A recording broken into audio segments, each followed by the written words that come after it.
ये कहानी एक ऐसी बहन की है जिसके चूल्हे में कई दिनों से आग न जली थी और जिंदगी सिर्फ सब्र के सहारे चल रही थी। एक दिन उसके फोन की घंटी बजी। दूसरी तरफ उसका भाई था। भाई कहने लगा, बहुत दिन हो गए हैं तुमसे मिले, आज सोचा कि मैं और तुम्हारी भाभी तुमसे मिलने आ जाते हैं। बहन ने मुस्कुराने की कोशिश की, लेकिन दिल अंदर से हिल गया। घर में तो कुछ भी नहीं था, न चाय न बिस्किट, न ही कोई मेहमानदारी का सामान। परेशान होकर वो फौरन किचन की तरफ गई। बहुत तलाश करने के बाद सिर्फ 2-3 आम मिले। उन्हीं से 2 गिलास जूस बनाया ताकि कम से कम कुछ पेश तो किया जा सके। भाई जब आया तो उसके साथ उसकी सास भी थी, जो पहली बार आ रही थी।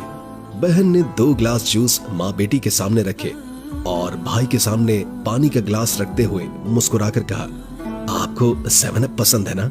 भाई ने जैसे ही पहला घूंट लिया फौरन समझ गया ये पानी है, 7 अप नहीं। लेकिन उसने कुछ न कहा, बस खामोशी से पीने लगा जैसे वाकई 7 अप हो। उसी दौरान सास ने कहा, बेटा मुझे 7 अप ज्यादा सूट करती है, ये जूस तुम पी लो और 7 अप मुझे दे दो।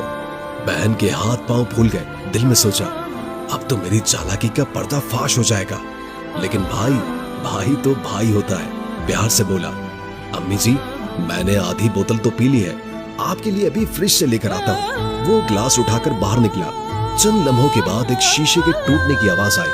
भाई वापस आया और बोला, अफसोस 7 अप की बोतल मेरे हाथ से गिरकर टूट गई, अभी दुकान से ले आता हूँ। सास ने फौरन इनकार कर दिया, कोई बात नहीं बेटा, शायद मेरे नसीब में नहीं थी। कुछ घंटों के बाद जब मेहमान रुखसत होने लगे तो भाई ने बहन का हाथ पकड़ा, आहिस्ता से अपनी जेब से कुछ पैसे निकाले और उसके हाथ की मुट्ठी बंद करते हुए बस इतना ही कहा, तुम्हारा गिलास मुझसे टूट गया था, ये उसका बदल है। जब सब चले गए तो बहन ने मुट्ठी खोली, आंखों में आंसू आ गए।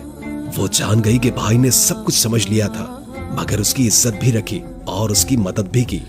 और दोस्तों, ये कहानी सिर्फ एक बहन की नहीं, ये हर उस बहन की है जो खामोश रहकर सब कुछ बर्दाश्त करती है, लेकिन भाइयों के सामने मुस्कुराती रहती है। कभी कभार उन दरवाजों पर भी दस्तक दे जहां से आवाज नहीं आती, क्योंकि कुछ बहनें अपने दुख कभी नहीं बताती, बस इंतजार करती हैं कि